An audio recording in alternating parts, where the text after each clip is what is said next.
So I know in this current situation, this pandemic, we have all seen people rushing around to basically get their physical survival kit together. Some people are going to the point of hoarding toilet paper, water, food, whatever they can get their hands on, and they're sort of hoarding all this stuff to make this sort of survival kit for their time at home. But one thing I don't see a lot of people talking about is creating your own mental survival kit, because once you have your physical needs taken care of, and certainly that's, important within reason, please don't hoard. Um, Once you have those physical needs taken care of and you feel reasonably physically safe, at the end of the day, what is going to get you through this pandemic or really any crisis in your life in the best possible way is to have what I call a mental survival kit. And that's what I just want to talk to you about really briefly today. How do you create a mental survival kit? Why is it important? And I'll just start there. Why it's important is that, for a lot of us, we've never gone through something like this in our lifetime. And not only, for those of us that are extroverted, like myself, there's a lot of social isolation. We're really used to getting out and connecting with people in a physical way. And so that can be very difficult, can lead to certainly depression and anxiety and just increases in any kind of mental difficulties or illnesses. But on top of that, there's a lot that is just, we've got a lot of fear going on right now. And, some of it is because there is something very real that is an issue right now, certainly. So, but the problem is that the amount of fear that we have going on is enough to send a lot of us into, and anybody with any kind of hypervigilance or hyper responsibility, as I call it, or anxiety issues. If you're an empath, certainly this can be very overwhelming for you because you like to be a person who's prepared. If you're a person who tends to like to think you're in control of things, this can be a very trying time mentally. And so why this is so important to give ourselves a mental survival kit that keeps us going, even better than toilet paper, is that we really need to be able to enhance our immune system. There's an enormous amount of research that shows that things like feeling in love and feeling happiness increases our immune system and indeed actually turns on and off, or in that case on, the sort of like the code material needed to increase our immune system. And things like loneliness, isolation, and feeling unsafe certainly can drive down our immune system. And under the video, I will make sure that I link several of those studies for you. I tend to be I love research and science, so that helps me to see, what kinds of things are going to be helpful for all of us to be able to increase our individual immune systems and certainly our sort of collective immune system and our resilience to this particular thing that we are dealing with right now and needing very much to have go away. So the why of this is very much that we need to keep ourselves mentally healthy, mentally strong, emotionally healthy and emotionally strong, energetically healthy, energetically strong, and all of that sends very positive messages to our immune system that can have a real genetic effect on increasing our immune system, and also will help us to come through this and be looking for the positive moments within what is a lot of difficulty. I always say, the things I always say is that, within every period of difficulty, there is opportunity. And so if we can keep ourselves lifted into that mindset and looking around, and we're already seeing that, where 3D printers are coming forward and 3D printing things like ventilators and masks and protective gear for our healthcare workers. So people are finding ways to solve this very big problem in front of us in positive new ways. And we can use that same kind of incentive, that same kind of opportunity to be able to figure out, new things that once we all get through this collectively will lift us to maybe a next phase. So what do I put into my mental survival kit? Number one, I actually suggest that you physically get a box or a bag that is your sort of mental survival kit. There's a reason for that. When we start to feel anxious, when we start to feel fearful, when we notice and we bring our awareness to the fact that we're starting to feel down or more depressed or things are kind of piling up on us, we need to be able to grab something really quickly and be able to use that tool really quickly without thinking. If you've happened to have seen anything about decision fatigue, I'll try to remember to link that underneath as well.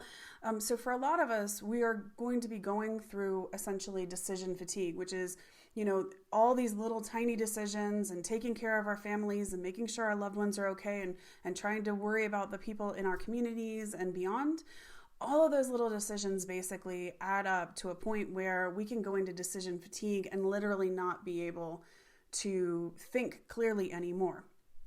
And when you're in decision fatigue, it is very hard for you to sit down and think of something rational or helpful for you to be able to grab.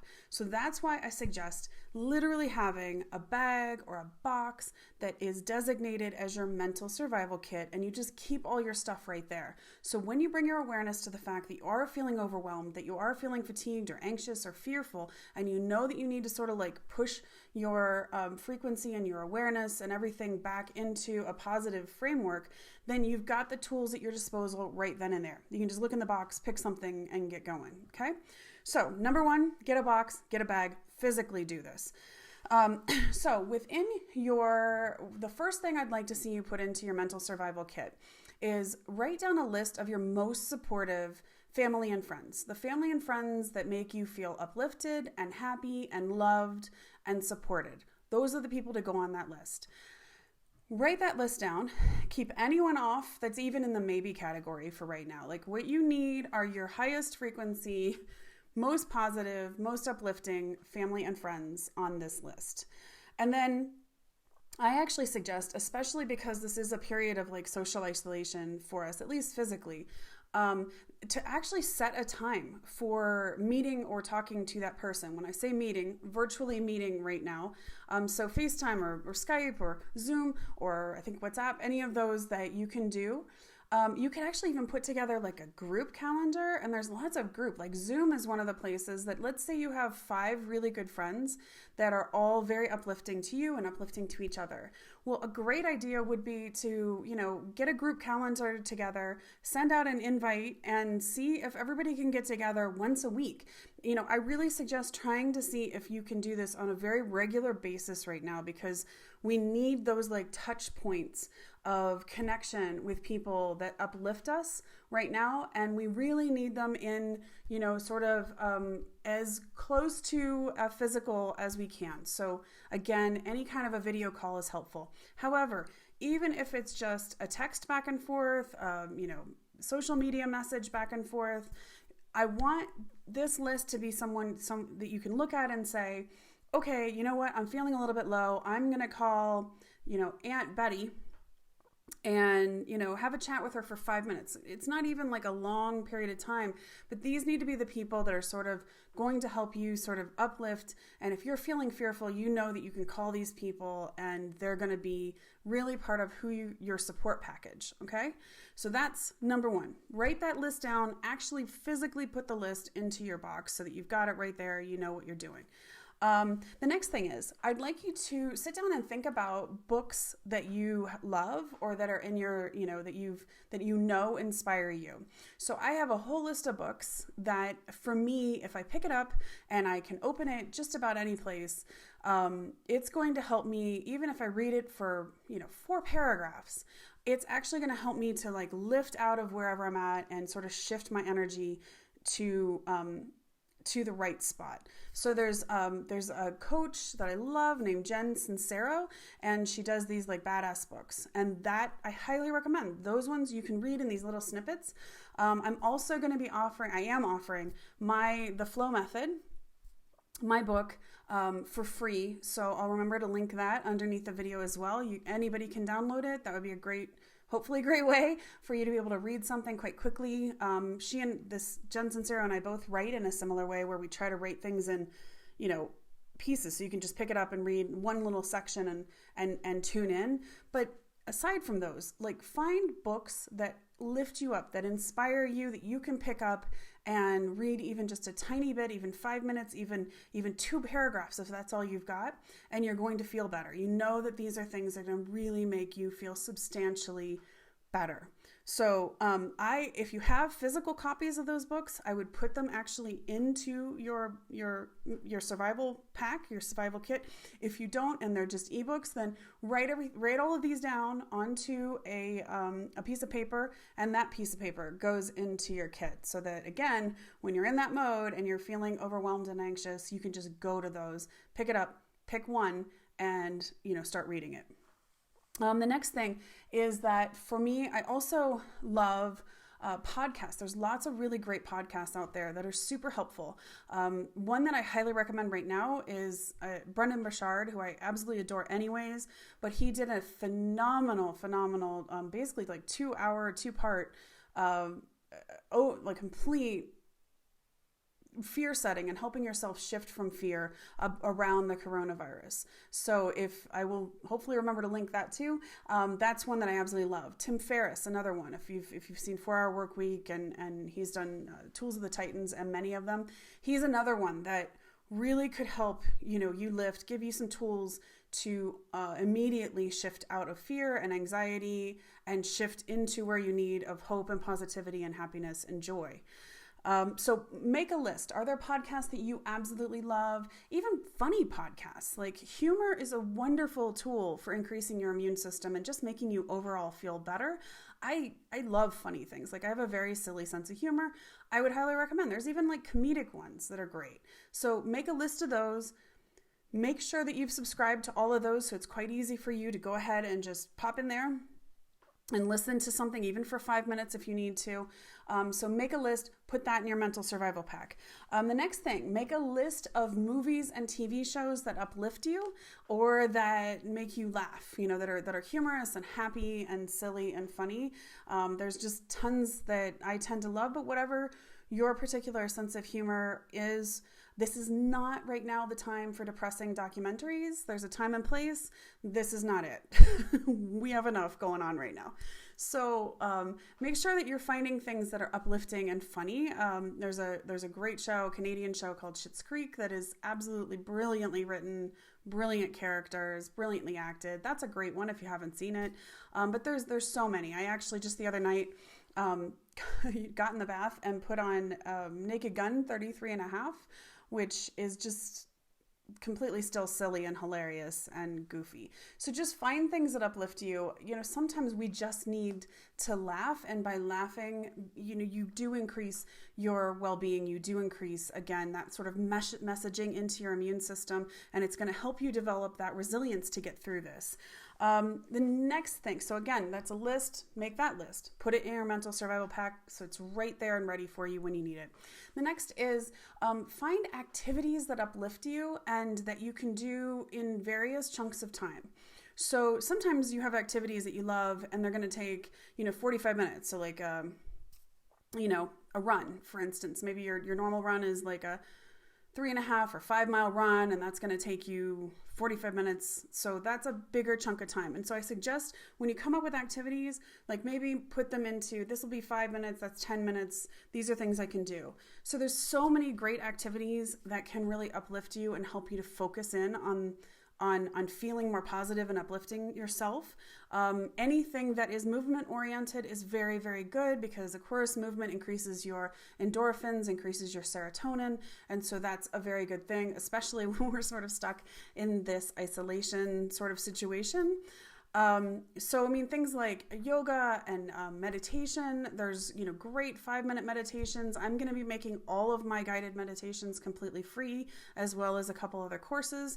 So those might be options for you as things that you can do. Maybe it is taking courses, either like mine or like, so many that are out there. There's wonderful courses by so many wonderful people. And maybe it's just taking a course about something you love, like art history, and you just never had a chance. Those are all little activities. Sit down and think of activities that really lift you up. For me, hopping in my car and turning music on really loud and taking a drive is just bliss itself. It's just a stress reliever for me. It always has been. Cooking, thankfully, is a stress reliever for me since I'm cooking a ton right now. I think we all are. So thankfully, I love to cook. So this has actually given me a little more time to cook. So those are the kinds of things I want you to be thinking about that you can put down. Again, I want this on a physical list. And actually with the activities, or really any of those things, if it would be helpful for you to put them on Post-it notes and like post them on every bathroom mirror, for instance, or on the fridge, so that you see them on a constant basis and you can always look at them and kind of say, okay, this is something I can do to shift myself right then do that if that's going to be helpful for you. And the final one, let me add one in the middle here. Another one that is very, very helpful is to each night before you go to bed, sit down and write down what you are grateful for in the moment. And I know, again, we have a lot we're going through. It can be so overwhelming, and oftentimes we can get stuck in seeing only what has been taken from us, rather than seeing like, what are the gifts we're getting? What are the things to be grateful for in this moment? Like right now for me, my husband was going to be traveling 4 or 5 days a week. And now he's not right now. So he's home with myself and we have a little girl. And so we have extra time as a family, and that's been a gift. So one of the things that I find for me that it really helps me to shift out of, especially if I'm feeling like kind of sorry for myself, and yes, even I feel sorry for myself sometimes. We all do. I don't care who you are. And if anybody says they don't, you probably shouldn't believe them. But what helps me shift is to sit down and say, what's been the gifts today? Like, what are the beautiful things that have happened today? Like this morning, I was able to take my little one out and we played at sort of this rock thing. There's a lot of rocks, and she loves to climb rocks. So, we were climbing rocks, and we were being silly and acting like we were walking very silly over the rocks. Well, that, we were laughing and joyful, and and again, any of those things that we can look at and say, I'm grateful for that moment. And if you can even say it in the moment, I'm grateful for this moment. Take a mental snapshot and be like, this is awesome. I'm so grateful for this. Every time you do that, that's uplifting you. Every time you do that, that's shifting you into a better frequency. It's sending a message to you and to the universe, to whatever higher powers you believe in, that yes, I am going to choose that I am in a good place here. I'm going to choose that I am safe. I am going to choose that things are good. Things are abundant. Things are helpful. Things are wonderful. So those are, again, when we sit down, we take those snapshots, we write down our gratitude for 5 things every night. You just won't even believe how differently, or do it first thing in the morning. Sometimes I get up right now really quite early to do content and get things out for people. And it's just a nice way to start the day for me to stand, first thing in the morning, I'm kind of getting up and being in service to people. And, this is the same thing. Maybe get up and sit down and say, okay, what are the 5 things I'm grateful for from yesterday? So that's a gratitude one. That's one that's very helpful. And the final thing is to create or use a mantra for yourself. So I'm going to I'll link as well. I've got a full article about all of this for you, and it's got lots of links and lots of research. And again, I tend to be a research person. I love to have some scientific backing for what I'm doing. So if you're not familiar, mantras can be sort of one of 2 things. A mantra can be sort of something that is repeated over and over again from sort of Buddhist or Hindu practice. And so they use them to help them sort of attain enlightenment and attain a sense of peace. So that can be a mantra, and they have absolutely beautiful ones, and we'll talk about that in a second. And then it also a mantra can be something that's sort of like a personal statement that you create, that you repeat over and over again to help uplift yourself. So on one hand, the sort of Buddhist and Hindu mantras, if you've gone to yoga, you may have used some of these. Like my favorite is Om Mani Padme Hum. And that essentially means that very, very loosely, there's a lot of deep meaning to that, but very loosely it means that when you are on a path of like sort of wisdom and truth, and you combine wisdom and truth and the method of things into one path, you can essentially align your mind, body, and spirit into one, and it sort of is, on the path to enlightenment, so to speak. I am sure that I botched that slightly, but there's a lot more meanings behind that. But that's my favorite one. It makes me feel very empowered. Now, there's some really neat research that shows that even if you don't believe in mantras, and even if you don't even know what the heck you're saying, that repeating them actually does have a positive impact on your mental state and on your immune system. So again, there's a whole bunch of research that I'll put into the article that goes along with this video. And if I remember, I'll link it all underneath the video as well. But that's one. So you can find Buddhist and Hindu beautiful mantras out there that can help you feel centered and at peace. Pick one that really resonates with you and makes you feel empowered and strong and safe, because it's really what we need right now is sort of empowerment and safety as a feeling. And then the other thing you can do is create your own personal mantra. Now, if you want to do that, I suggest writing down a whole bunch of different words and reading them aloud and seeing which ones sort of give you the most uplifting feeling or the most exhilarating feeling. So they might be words like resilience, hope, peace, abundance, love, joy. And I would literally read them aloud. I would hold them, I would write them on a piece of paper and hold them in my hands and read them aloud and see which ones kind of have a visceral feel in your body that these are uplifting. When you feel that in your system, that's what's telling you those words are important to you, that these are the power words that you need right now to help you to lift out of this. And then at that point, you can create a mantra around it. So let's say peace and love, or peace, let's just go with peace and love. Let's say peace and love are ones that really resonate with you right now. You can say, I am at peace. I am surrounded by peace. I am love. I am surrounded by love. That could be a beautiful mantra. And I would suggest that if you can add to it, I am surrounded by right now. That's very important, because like our collective immune system is getting very hit, and we can either choose to sort of tune into the fear of that and that like feeling of not being safe, or we can choose to tune into, we have as a world community, we're working to get rid of this together. We're taking actions together. We're doing important things. We're staying home. We're doing all the things we're supposed to be doing. And now we just need to collectively lift this up. So that reminder to your system that you are in fact surrounded by beauty and peace and love and power and abundance and whatever that word, those words, empowerment, whatever those words might be to you, would be very helpful. So for me, I would always have the mantra be something like that. I am safe. I am surrounded by safety. I am protected. I am surrounded by those who protect me. Something along those lines. It just needs to be simple. And then I would keep those mantras, like that mantra, I would actually keep it to yourself. It's important to these mantras should be for you individually. Okay, so these are sort of your power statements that are just for you. I would keep them, to yourself. And then at that point, just keep them on pieces of paper or wherever you want. And when you feel yourself sort of shifting into fear and anxiety and exhaustion and stress, literally you can take 2 minutes and you start just simply saying those mantras to yourself. Or again, if you choose a Hindu one or a Buddhist one, that's fine. Whatever really speaks to you is what's important right now.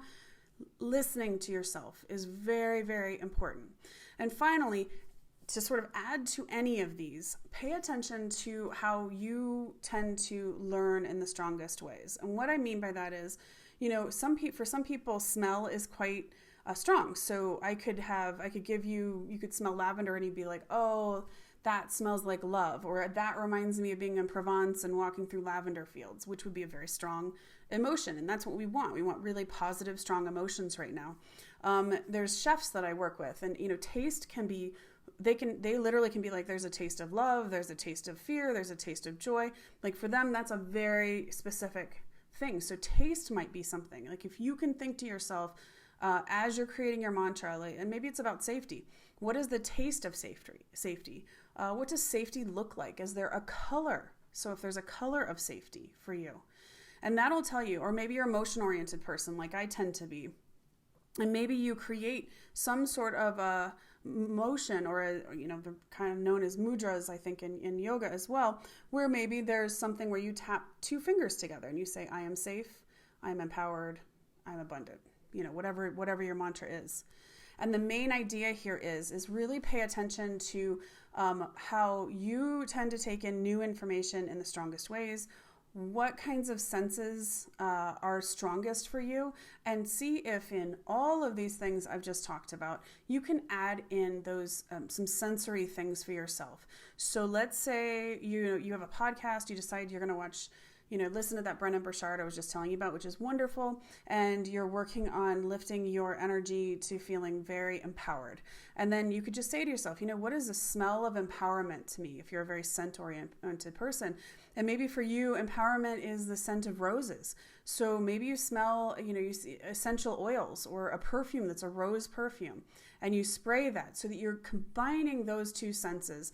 And when you do that, you're helping to basically fast track creating new neural pathways that are now going to lift you up. That's what you're basically looking to do. When you're lifting that frequency, you're looking to create sort of new neural pathways, new vibration, new frequency. And for me, in the work that I do, the fastest way to do that is to go ahead and combine in sensory things that work for you individually and see what you can do. Again, it can be color. So if there's a color of empowerment or of safety for you, you could actually have that color in front of you or be wearing that color, and make sure that you're doing that as you're doing some of these other activities. I hope that this has been hugely helpful to you. Are there other things that you do to keep yourself mentally, emotionally, and physically healthy and well? Please comment below and please let me know. I love to hear this and I'd love to share it with others. Stay safe and stay well. I wish you all the best in the entire universe right now. We're going to get through this together and we're going to come out better than before.